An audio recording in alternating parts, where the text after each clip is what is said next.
Encryption, encoding और hashing में क्या अंतर है? हैशिंग हैशिंग हम कई चीज़ों के लिए यूज़ कर सकते हैं। सबसे इम्पोर्टेंट है कि हम अगर प्रोटेक्ट करना चाहते हैं या हम आगे देखेंगे कि हम मैच कराते हैं कि सही चीज़ आई है कि नहीं आई है या फाइल सिक्योर है कि नहीं है। तो उसके लिए हमें क्या होता है कि हमारा ये कंटेंट है, इसमें हमें एक फंक्शन लगाना होता है जिसे हम हैश फंक्शन कहते हैं। तो उस फंक्शन के बाद हमारे पास डाइजेस्ट आता है, की डाइजेस्ट जिसे कहते हैं, आगे आप देखेंगे इसे। एक आइडियल हैश फंक्शन की 3 प्रॉपर्टी होती है। पहला तो यह है कि it is extremely easy to calculate a hash from a given data. यानी कि पहले तो आप जो डेटा है उससे आप हैश इजीली कैलकुलेट कर सकें, और बड़ा डिफिकल्ट हो, एक्सट्रीमली डिफिकल्ट हो या इम्पॉसिबल हो प्रैक्टिकल सेंस में, इस गिवन हैश से आप टेक्स्ट या डेटा निकाल सकें। ये भी है कि बहुत अनलाइकली होता है कि दो डिफरेंट मैसेजेस जितने भी क्लोज क्यों ना हो उनके सेम हैश, बहुत मुश्किल है। जो पॉपुलर एल्गोरिथम है हमारे पास, ब्लोफिश है, MD5, SHA-1, SHA-256, ये सारे हैशिंग के लिए है। तो अगर आप चाहते हैं कि इस, जैसे नॉर्मली इसको पासवर्ड वगैरह के लिए यूज करते हैं, तो आप इन सब का यूज कर सकते हैं। इसमें और भी एडिशन कर सकते हैं। इनक्रिप्शन क्या होता है? इनक्रिप्शन का मतलब ये है कि आप अपने इंफॉर्मेशन को, डेटा को ट्रांसफॉर्म करना चाहते हैं। जैसे हम इस इंफॉर्मेशन को हम प्लेन टेक्स्ट कहते हैं, इसको हम ट्रांसफॉर्म करना चाहते हैं एक एल्गोरिथम लगा के, उनके बारे में बात करेंगे। और इन एल्गोरिथम को हम साइफर कहते हैं, और वो इस तरीके से हम करना चाहते हैं कि कोई भी जिसके पास की ना हो, कोई सीक्रेट की ना हो, वो उसे पढ़ ही ना सके, जान ही ना सके। जो रिजल्ट है इस इनक्रिप्टेड इंफॉर्मेशन का, जो प्रोसेस है, उसे हम क्रिप्टोग्राफी कहते हैं, और जो रिजल्ट आएगा उसे हम साइफर टेक्स्ट कहते हैं। अगर आपको दोबारा चाहिए to get back the cipher plain text, जिसे हम रिवर्स ऑफ इंक्रिप्शन कहते हैं, जिसे हम डिक्रिप्शन कह रहे हैं, तो अगर आपको प्लेन टेक्स्ट वापस चाहिए, इंडिविजुअल को पता होना चाहिए उस की का, इंक्रिप्शन एल्गोरिथम जो यूज हुए हैं उसका। जो पॉपुलर इंक्रिप्शन एल्गोरिथम है वो है AES, ब्लोफिश और RSA। इसके पहले DES भी था। जो मॉडर्न आज के इंक्रिप्शन मेथड है, उनका मेन एम ये होता है कि इंक्रिप्शन एल्गोरिथम जैसे साइफर्स, वो इतने स्ट्रांग है, इतने हार्ड हो कि जो एडवर्सरी हो, जो दुश्मन है, वो इसको किसी भी तरीके से एड्रेस ना कर सके, इसको ब्रेक ना कर सके।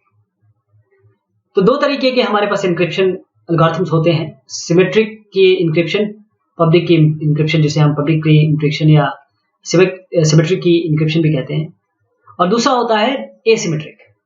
तो सिमेट्रिक की इंक्रिप्शन में जो सेंडर और रिसीवर हैं वो शेयर करते हैं दोनों सेम की, और जो एसिमेट्रिक इंक्रिप्शन मेथड होता है उसमें दोनों के पास अपनी अलग अलग की होती है, यानी कि they don't share the key. अब इनकोडिंग की बात करें तो इनकोडिंग डेटा को ट्रांसफॉर्म करता है किसी और फॉर्मेट में। कोई भी एक स्कीम लगा सकते हैं, जैसे आपने A दिया, तो इसका हम ऐसे लिख सकते हैं A 3 बार और B 3 बार, इसको इस तरीके से कर सकते हैं। ये एक सिंपल इनकोडिंग है, और ऐसे बहुत सारे इनकोडिंग है। इसके लिए कोई की जरूरत नहीं होती है, जैसे डिकोड करने के लिए।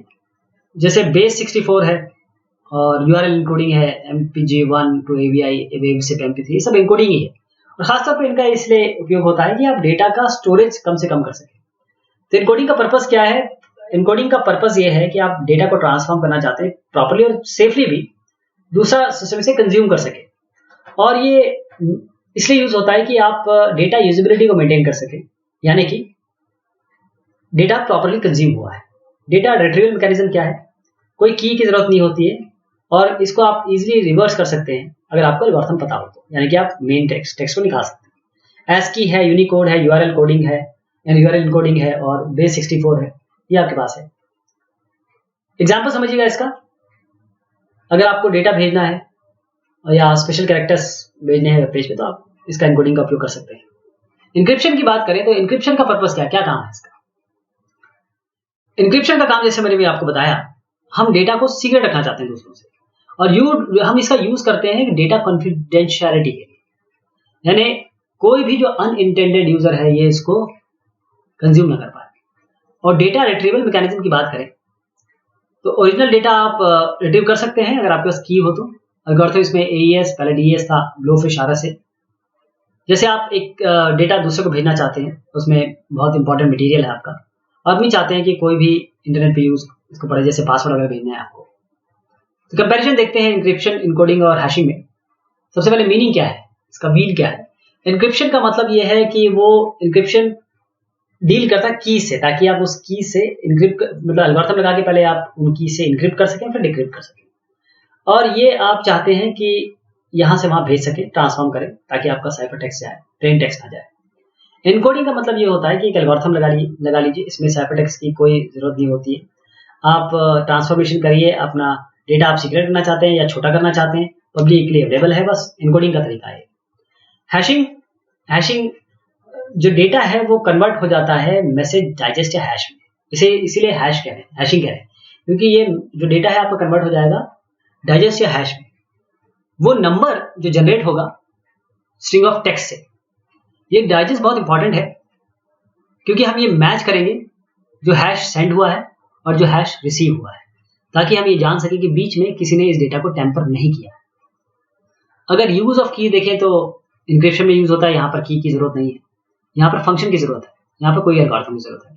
पर्पस ये है इंक्रिप्शन का सिक्योरिटी, और जो इनकोडिंग है इसका भी सिक्योरिटी तो है ही है, साथ में इंटीग्रिटी जो डेटा है उसका वेरिफिकेशन की ठीक से पहुंचा कि नहीं पहुंचा, किसी ने बीच में इसमें वो तो नहीं किया है, रोल प्ले तो नहीं किया है।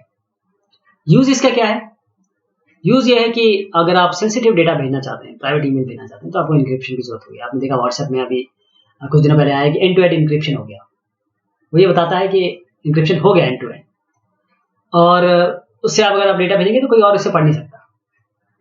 और यहां पर अगर आप इनकोडिंग की बात करें तो कंप्रेशन है बहुत इंपॉर्टेंट, इसका रोल जो है कंप्रेशन का है।